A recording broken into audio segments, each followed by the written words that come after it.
예를 들어 드리겠습니다. 가정을 해볼 건데 A라는 사람이 있어요. A라는 사람이 본인 명의가 아니라 다른 설계사 명의를 통해 가지고 보험 계약을 하는 겁니다. 이 A라는 사람은 보험 설계사일 수도 있고 보험 설계 자격이 없을 수도 있습니다. 왜냐하면 원래는 보험 설계사였는데 불안전 판매 등으로 뭐 영업 정지를 먹었다거나 아니면 자격 정지를 당했다거나 뭐 이런 상황이 발생할 수 있고요. 고반장님이 A라는 사람을 만나서 상품 설명을 들었어요. 그 자필 설명을 했어요. 근데 나중에 상품 설명서 회사 보관용을 받아 보니까 거기에는 모르는 설계사가 적혀 있는 겁니다. 한 번도 본 적 없는. 보험법 제97조에 보면은 보험 계약의 모집에 종사하는 자는 다른 모집 종사자 명의를 이용해서 보험 계약을 체결하면 안 된다고 규정이 되어 있습니다. 그러니까 경유 계약은 말 그대로 불안전 판매입니다. 그리고 만약에 그 경유 계약을 하게끔 한 사람이 보험 설계사가 아니라면 문제는 더욱더 크겠죠. 이 보험 계약은 보험 설계사라는 자격이 있어야 이제 취급을 할 수 있어요. 이 보험 설계사라는 게 그냥 보험회사에서 툭 던져주는 게 아닙니다. 보험 설계사 자격증을 보험 설계사 라이센스를 취득하기 위해서는 이제 손해보험협회라든지 생명보험협회를 통해 가지고 시험을 봐야 되고요. 당연히 통과를 해야 되고요. 그리고 매년 이제 종사자 교육이라고 있습니다. 그것도 몇 시간 이상 이수를 해야 됩니다. 당연히 보험 설계사가 아닌 사람은 보험 계약을 체결할 수가 없습니다. 이게 실은 다 돈과 연관이 있는데 이 통상 경유 계약은 이 상담을 했던 A라는 사람이 이 계약을 특정 대리점이나 특정 설계사한테 팔아 넘기는 거라고 보시면 될 것 같습니다. 예, 그래서 그 계약이 체결되게 되면 이제 수수료가 발생되잖아요. 그러면 그 경유 계약 한 사람과 이 상담을 했던 사람과 수수료를 나눠 가지는 겁니다. 그래서 경유라는 말을 쓰는 거예요. 예, 그렇죠. 경유. 한 사람의 중간에 누가 있다는 얘기예요. 브로커 역할, 쉽게 얘기해서 브로커 역할을 하는 사람이 있다고 보시면 될 것 같습니다. 예. 돈 때문에 이제 위법행위를 하는 것도 큰 문제지만 이걸로 인해서 소비자들한테 큰 피해가 예상된다는 게 더 큰 문제라고 할 수 있겠습니다. 보험 가입 설계를 하는 사람 따로 있고 고객을 만나서 보험 설명하는 사람 따로 있고 이 자체가 잘못된 행위인데 고객이 보험 상품 설명 제대로 듣기나 했을까요? 그 설계사 입장에서는 본인이 직접 모집한 계약이 아니다 보니까 조금 관리하는 부분에서 미흡할 수밖에 없고 그리고 계약을 체결하는 과정에서 이미 그 브로커한테 일부분을 줬잖아요. 그러면 본인의 이득이 덜하다고 생각을 할 것입니다. 그렇기 때문에 보험 관리가 원활하게 될 수가 없습니다. 그리고 보험금 청구를 했는데 뭐 보험회사에서 그냥 쉽게 주면 상관이 없겠지만 이 핑계 저 핑계 대가면서 또 보험금을 못 준다고 해요. 그럼 어떤 상황이 발생할까요? 결국은 분쟁까지 이어질 수도 있습니다. 최악의 경우 상품 설명서에 적혀있는 설계사가 만약에 퇴사라도 한다면 브로커는 이미 잠수 탔고 이 계약서에 있는 설계사는 퇴사했고 이 타이밍에 맞는 적절한 기사를 한번 읽어봐 드리도록 하겠습니다. 경유계약의 가장 큰 특징은 일단 잘못된 정보가 있더라도 크게 수정을 해주지 않는 것이다. 만약 가입 후 문제라도 생기면 책임은 서로 지지 않으려고 할 것이다. 심지어 상담한 A 설계사가 감독이라도 한다면 계약의 담당자인 B 설계사와 연락이 닿아도 그 관계가 매끄럽지 못하다는 게 2차 문제가 된다. 설령 이러한 계약이 불법이기 때문에 보험사 측에 민원을 제기하고 피해에 대한 보상을 요구할지라도 결국 모든 것을 짊어지고 진행해야 하는 것은 소비자의 본인이라는 것도 문제가 된다. 해결도 쉽지 않다. 그래서 소극적으로 대응하고 그냥 피해만 보는 경우가 부지기수다. 때문에 만약 이러한 경로를 통해 보험 가입을 하게 된다면 꼼꼼히 살펴봐야 된다.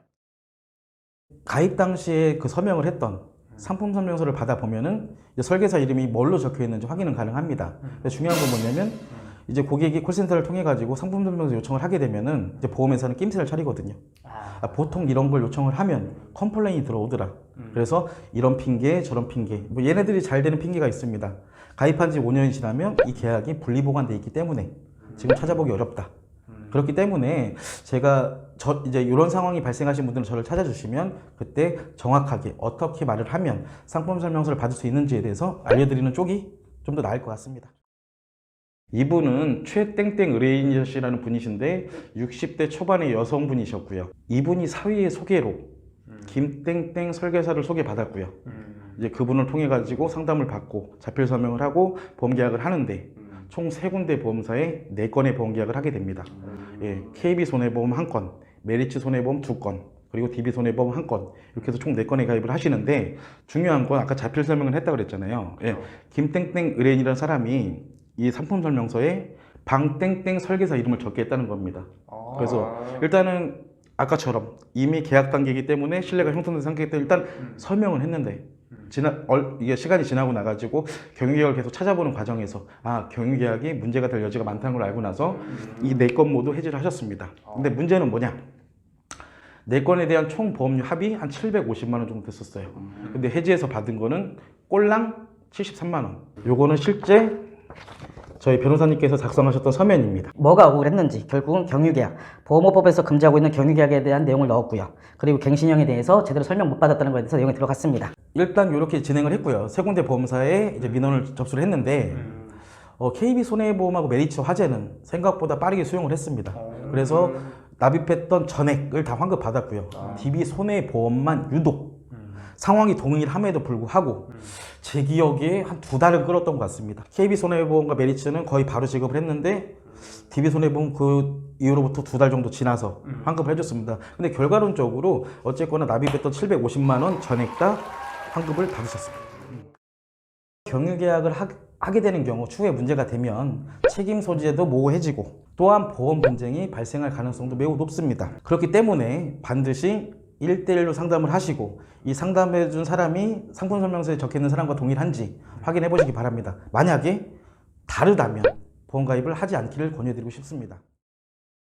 경유계약이라는 것은 이제 보험 설계사 또는 보험 설계사 자격이 없는 사람들이 다른 보험 설계사 명의를 이용해서 계약을 체결하는 걸 말을 하고, 부당승환 계약이라는 거는 이 단어에서 좀 느껴지시긴 할 것 같아요. 부당, 승환, 계약 좀 나눠서 생각하시면 될 것 같은데, 이제 기존에 가입했던 고객이 가입했던 보험을 해지시키고 새롭게 보험을 가입하라고 유도하면서 체결된 계약을 말을 합니다.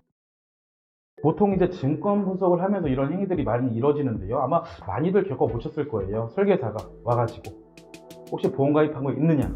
있으면 증권 한번 보여줘라. 내가 무료로 보험 증권 분석하고 좀 더 효율적인 방법, 더 좋은 상품을 제안을 하겠다.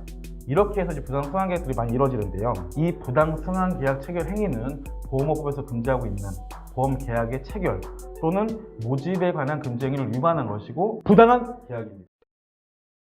설계사들은 근로자들처럼 기본급이 있는 게 아니고 신규 계약을 체결을 해야지 수당이 발생이 되고요. 그리고 보험사들도 신규 계약이 계속해서 유입이 돼야 이윤을 추구할 수 있기 때문이라고 생각을 합니다. 이미 실은 보험 가입들을 여러 가지 하고 있거든요.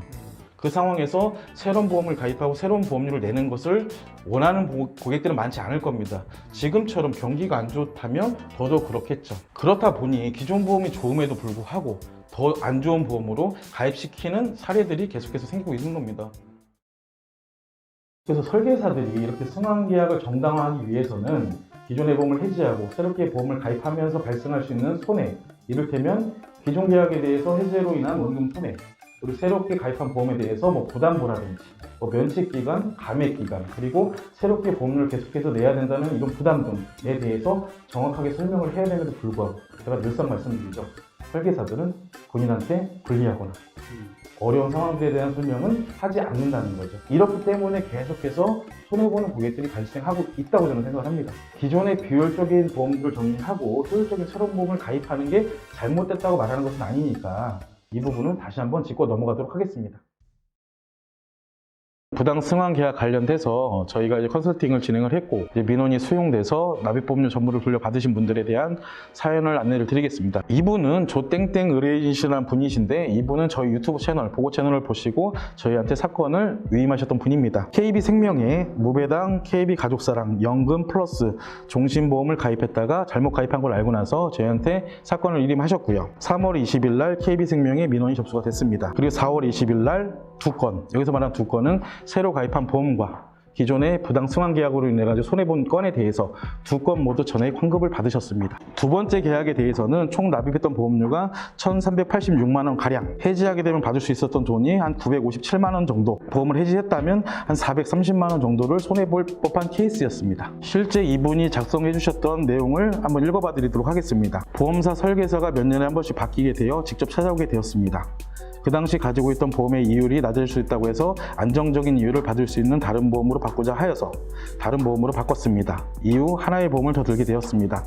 처음 가입한 보험이 어느 시점이 되더라도 원금 회수가 안 되는 것을 알게 되어 해지를 하려고 합니다. 현재 기존 보험 설계사는 퇴사하셨다고 합니다. 지금 이분 케이스는 어떤 케이스냐면 첫 번째 이제 순수한 저축보험을 가입하고 계셨어요. 근데 설계사가 이제 이 계약을 체결했던 설계사가 그만두고 취급자 변경이 된 거예요. 이분으로.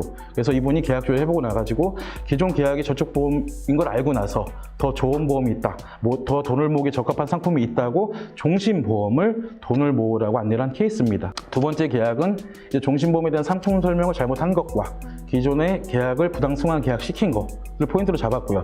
첫 번째 계약은 보니까 전화로 가입한 상품이더라고요. 그래서 녹취 파일을 들어보니까 뭐 이번 달이 끝나면 가입을 못하는 것처럼 과장 광고를 했고요. 그리고 상품에 대한 설명도 당연히 잘못돼 있었고 이런 부분을 포인트로 진행을 했었습니다. 결과론적으로 두 건 모두 한 푼의 손해 없이 전액 다 환급을 받게 되셨습니다.